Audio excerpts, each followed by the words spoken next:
اعوذ باللہ من الشیطان اللعین الرجیم بسم اللہ الرحمن الرحیم الحمد للہ رب العالمین والصلاة والسلام علی نبی الکریم وعلی آلہ الطیبین الطاہرین المعصومین المنتجبین ولعنۃ اللہ علی اعدائہم من الآن الی قیام یوم الدین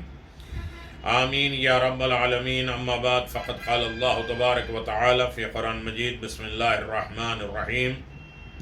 ان اللہ اصطفى وزاده بسطا في العلم والجسم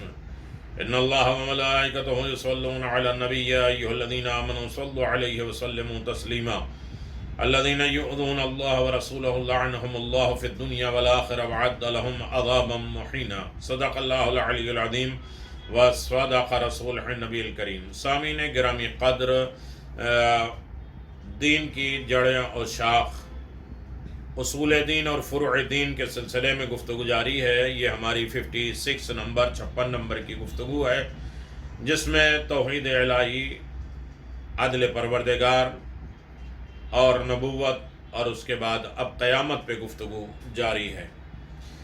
امامت خداوند عالم کا عطیہ ہے اور منصب ہے. اللہ جسے چاہتا ہے اسے عطا کرتا ہے. بات یہاں تک پہنچی ہے کہ رسول نے نبوت کے بعد امامت کو منتقل کیا حکم الہی کی بنیاد پر،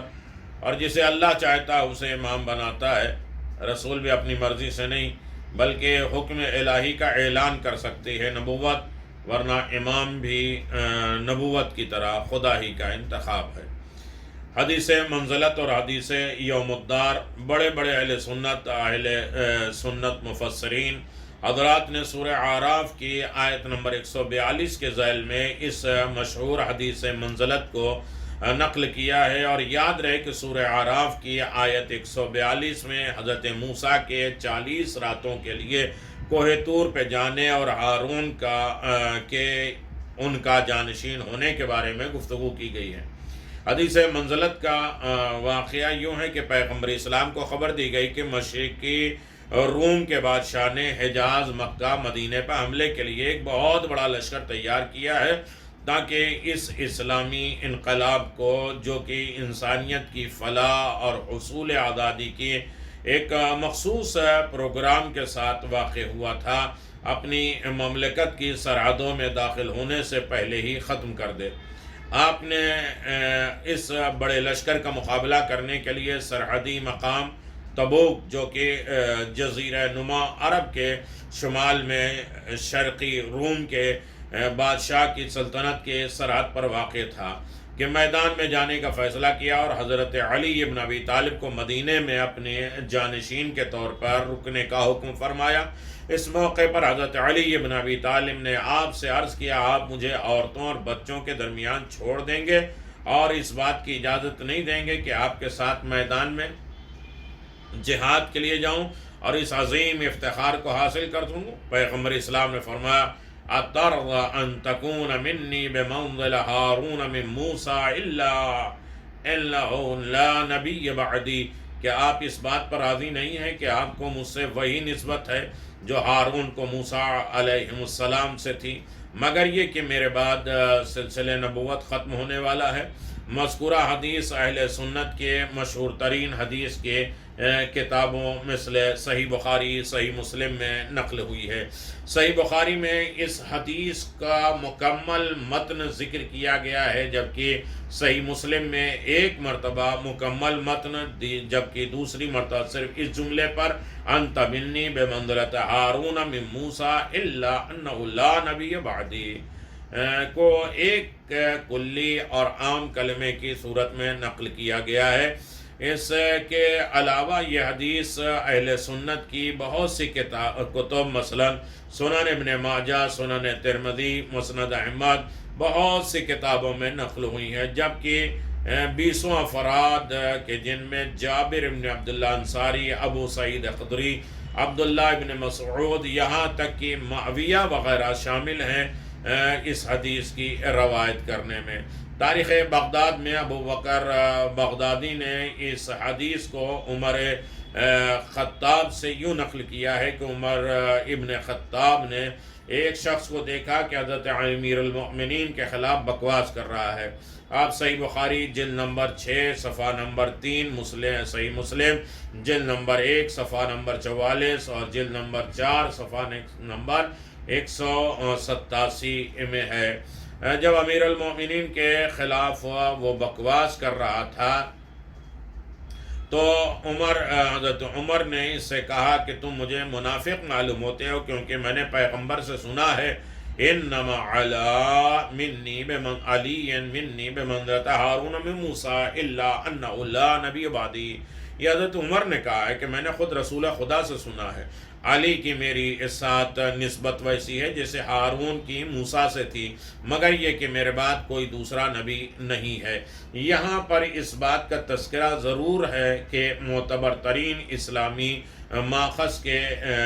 مشاہدے سے یہ پتہ چلتا ہے کہ پیغمبر اسلام نے یہ بات حدیث منزلت صرف جنگ تبوک کے موقع پر نہیں فرمائی، بلکہ 7 مختلف مواقع پر یہ ارشاد فرمایا ہے، جو کہ اس حدیث کے عام اور واضح مفہوم پر دلالت ہے،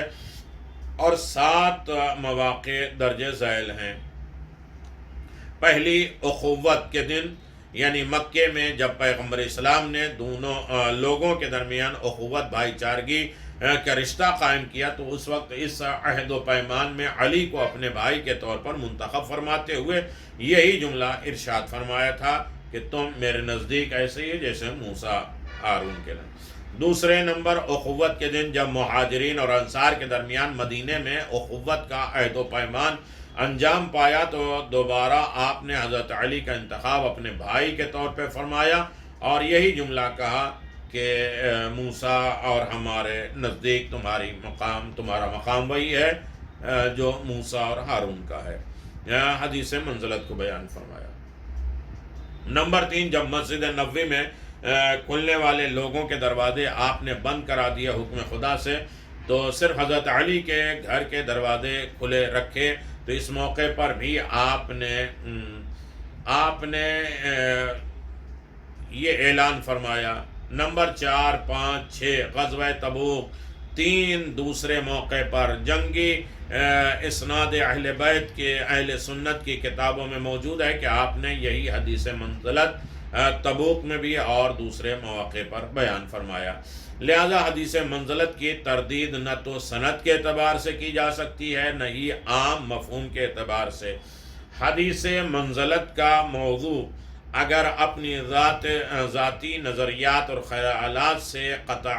نظر غیر جانبداری سے حدیث منزلت کا تجزیہ کریں، تو یہ نتیجہ نکالا جا سکتا ہے کہ بنی اسرائیل کے درمیان وہ تمام مراتب اور منصب جو حضرت ہارون کو حاصل تھی، حضرت علی بھی نبوت کے علاوہ ان تمام عہدے اور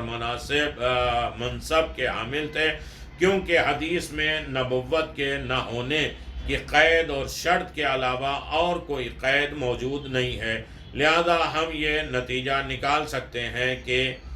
پیغمبر کے بعد امت مسلمہ میں سب سے افضل حضرت علی تھے، اور حضرت ہارون کو بھی حضرت موسیٰ کے بعد یہی مقام حاصل تھا۔ نمبر 2 علی ابن ابی طالب پیغمبر کے وزیر اور ان کے معاون خاص اور ان کی رہبری کے جزو لا ینفق تھے، کیونکہ قرآن مجید سورہ طٰہٰ کی آیات 29-32 تک حضرت ہارون کے لیے ان تمام عہدوں کا تذکرہ کرتا ہے۔ نمبر 3 علی ابن ابی طالب پیغمبر اسلام صلی اللہ علیہ وسلم کے جانشین خلیفہ تھے، اور آپ کی موجودگی میں کوئی دوسرا شخص اس عہدے پر فائز نہیں ہو سکتا۔ اسی طرح حضرت ہارون حضرت موسیٰ علیہ السلام کے لیے تھے۔ حدیث یوم الدار اسلامی تواریخ کے بیان کے مطابق نبوت پر مبعوث ہونے کے 3 سال بعد آپ کو یہ حکم دیا گیا کہ اپنی خفیہ دعوت کا اشکار کریں۔ چنانچہ سورہ شورى آیت نمبر 214 میں ارشاد ہے وَانذِرْ عَشِيرَتَكَ الْأَقْرَبِينَ، اور اپنے قریبی رشتہ داروں کو عذاب خدا سے ڈرائیں۔ لہذا آپ نے حکم خدا سے اپنے قریبی رشتہ داروں کو اپنے چچا حضرت ابو طالب کے گھر کھانے کی دعوت دی، اور اس کے بعد فرمایا اے عبد المطلب کے فرزند، خدا کی قسم عرب میں کوئی بھی ایسا شخص نہیں ہے جو اپنی قوم کے لیے کوئی ایسی چیز لایا ہو جو میری لائی ہوئی چیز اور نعمت سے بہتر ہو۔ میں تمہارے لیے دنیا اور آخرت کی نیکیاں اور بھلائیاں لے کر آیا ہوں، اور خدا نے مجھے یہ حکم دیا ہے کہ تمہیں اس قانون کی قبولیت کی طرف دعوت دوں۔ تم میں سے کون ہے جو میرا مددگار بنے تاکہ وہ میرا بھائی وسیع جانشین بنے؟ کسی بھی شخص نے اس دعوت پر لبیک نہیں کہی سوائے حضرت علی کے، اگرچہ آپ سب سے زیادہ کم سن اور چھوٹے تھے، لیکن پھر بھی آپ کمال شجاعت سے کھڑے ہوئے اور عرض کیے کہ اے اللہ کے رسول، میں اس راہ اسلام میں آپ کا دوست مددگار ہوں۔ پیغمبر نے حضرت علی کی گردن پر اپنا دست مبارک رکھ کے فرمایا ان هذا اخی و وصی و خلیفت فیہم فاسمعوا له واطیعوه، یہ میرا بھائی ہے، وصی ہے، تمہارے درمیان میرا جانشین ہے، اس کی بات کو توجہ کے ساتھ سنو اور اس کے حکم کی اطاعت کرو۔ لیکن گمراہ قوم قریش نے نہ صرف پیغمبر کی بات ماننے سے انکار کر دیا بلکہ آپ کا مذاق بھی اڑایا۔ مذکورہ حدیث کو جو کہ حدیث یوم الدار، گھر پر دعوت کے دن والی حدیث کے نام سے معروف ہے، کافی حد تک حضرت علی کی جانشینی کے مسئلے کو واضح کرتی ہے، جبکہ سند کے اعتبار سے بھی اہل سنت کے بڑے بڑے علماء نے اس کو اپنی کتب میں نقل کیا ہے۔ ان علماء میں ابن ابی جریر، ابن ابی حاتم، ابن ابی مردویہ، ابو نعیم بہقی، ثالبی، طبری، ابن اثیر، ابو الفدا، دیگر بہت سے علماء شامل ہیں۔ اگر ہم حدیث یوم الدار پر غیر جانبدارانہ غور و فکر کریں تو حضرت علی کی ولایت اور خلافت سے متعلق بہت سے حقائق واضح ہو جاتے ہیں، کیونکہ اس میں مسئلہ خلافت ولایت کا ذکر بالکل واضح کھلے انداز سے بیان کیا گیا ہے، اور یقیناً یہ ولایت عام نہیں ہے۔ اب زمانہ سوچے اور غور کرے کہ حدیث منزلت سے کیا مراد ہے، کیا مطلب ہے، کیوں رسول اسلام نے فرمایا تمہاری مثال ایسی ہے جیسے موسیٰ کے نزدیک ہارون تھے، ویسے ہی علی تم میرے ہو، اور پھر اس کے بعد یہ کتنے مقامات پر، تقریباً 10 مقامات پر آپ نے بتایا کہ تمہاری منزلت، تمہارا مقام ہمارے نزدیک ویسے ہی ہے جیسے موسیٰ اور ہارون کا تھا۔ حدیث منزلت حضرت علی کے لیے کن فضائل اور مناسب کو ثابت کرتا ہے، مقام، رتبت اور بلندی اور منصب الہی، خداوند عالم کا عہدہ، یہ ساری چیزیں قرآن نصوص کے مطابق حضرت ہارون کو حضرت موسیٰ کی نسبت سے کیا مقام تھا، ان کے وزیر تھے، خلیفہ تھے، اور جب تورات لینے جا رہے تھے تو اپنی جگہ پہ انہیں بٹھا کے گئے تھے۔ خود پیغمبر اسلام ایک جنگ میں علی ابن ابی طالب کو مدینے میں چھوڑ کے گئے اور آواز دیا یہاں پورا مدینہ خالی نہ کریے، بلکہ اپنے جیسے کسی کو بٹھا کے گئے پیغمبر اسلام۔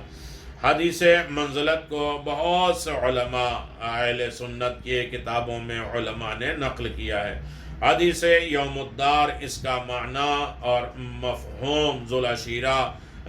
کے واقعات ہیں جس کے سند سے پیش کیا گیا ہے، اور ذوالعشیرہ میں علی ابن ابی طالب علیہ السلام نے حمایت کا وعدہ کیا،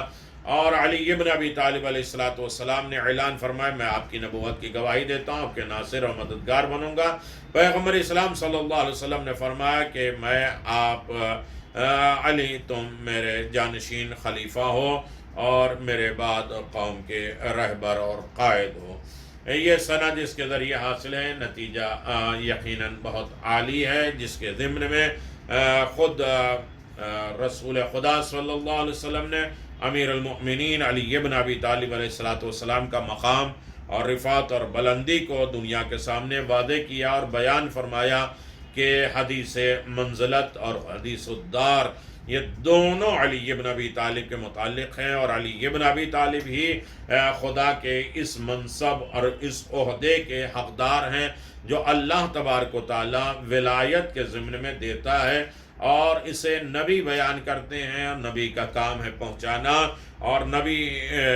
مرسل نے یہ تمام روایتوں کے اعتبار سے پہلے منزل پہ سب بیان کرتے کرتے آخر میں غدیر میں گئے، اور تاکہ کسی طریقے سے کوئی بھی کسی منزل پر انکار نہ کر سکے۔ یہ تھا مقام حدیث منزلت، حدیث الدار، جس میں ولایت علی، منصب علی ابن ابی طالب، امامت علی ابن ابی طالب، خلافت امیر المؤمنین ثابت ہے۔ تمام اہل سنت کی کتابوں سے بھی، روایتوں سے بھی، اور حدیثوں میں سند کے اعتبار سے بھی ہے، یہ واضح ہے۔ انشاءاللہ گفتگو جاری و ساری ہے، اور حدیث الثقلین، حدیث سفینہ، اور دیگر بہت سی احادیث میں جو امیر المؤمنین اور ائمہ معصومین کے عہدہ امامت کو منصوص من اللہ قرار دیا گیا ہے، یہ خداوند عالم کی طرف سے یہ عہدہ ہے، اور یہ عہدہ سب کو نہیں ملا کرتا، خداوند عالم کا یہ عہدہ ہے، اور اسے ظاہر کرنے والے رسول اکرم صلی اللہ علیہ وآلہ وسلم ہیں، جنہوں نے دنیا کے سامنے بتا دیا کہ دنیا والوں پہچانو، رسالت اللہ تبارک و تعالیٰ سب کو نہیں دیتا، اور اسی طریقے سے رسول اسلام نے اعلان فرما دیا کہ حکومت اور امامت چاہے غیبت میں ہو، چاہے بچپنے میں ہو، کسی عالم میں بھی ہو، امامت ہوتی ہے، چاہے غیبت میں ہو، غیبت صغریٰ بھی ہو اور غیبت کبریٰ بھی ہو، کسی طریقے سے بھی ہو، یہ امامت ہے۔ یہ انتظار، یہ کیفیتیں، یہ تمام تر وجوہات، یہ سارے مسائل آپ کی خدمت میں ہیں، اور انشاءاللہ اس ضمن میں آپ سے گفتگو جاری و ساری رہے گی، اور سچی معنی میں باطنی رہبری اور معنوی ہدایت، اور اس کے بعد اللہ تبارک و تعالیٰ کی طرف سے مثالی معاشرہ، عالمی حکومت، اور یقیناً اسی طرح قائم اور دائم رہے گی۔ امام زمان کا انتظار عام مفہوم، انتظار کی خاص مفہوم، امام مہدی کی معرفت، حضرت مہدی خورشید عدالت، انتظار فرج کی تعمیر اثر، یہ ساری چیزیں موجود ہیں، اور ان سارے چیزوں کو انشاءاللہ آپ کی خدمت میں بیان کیا جائے گا، اور صحیح معنوں میں معرفت اسلام، معرفت دین کو آپ کی خدمت میں پیش کرنے کی سعادت حاصل کی جائے گی، جہاں اللہ کے رسول نے نام بھی بتائے، القاب بھی بتائے، ولدیت بھی بتائے، اور پوشیدہ آفتاب کے اعتبار سے دنیا کو نظام عالم کی طرف متوجہ بھی کیا ہے۔ پوشیدہ آفتاب، غیبت صغریٰ، یہ سارے عمل کو پیغمبر اسلام نے حکم الہی سے بیان کیا ہے، اور جو انشاءاللہ آپ کے اذان عالیہ میں پیش کرنے کی سعادت حاصل کی جائے گی۔ وآخر دعوانا ان الحمد للہ رب العالمین، وصلی اللہ علی نبی الکریم وعلی آلہ الطیبین الطاہرین المعصومین المنتجبین، ولعنت اللہ علی اعدائہم من الآن الی قیام یوم الدین، آمین یا رب العالمین۔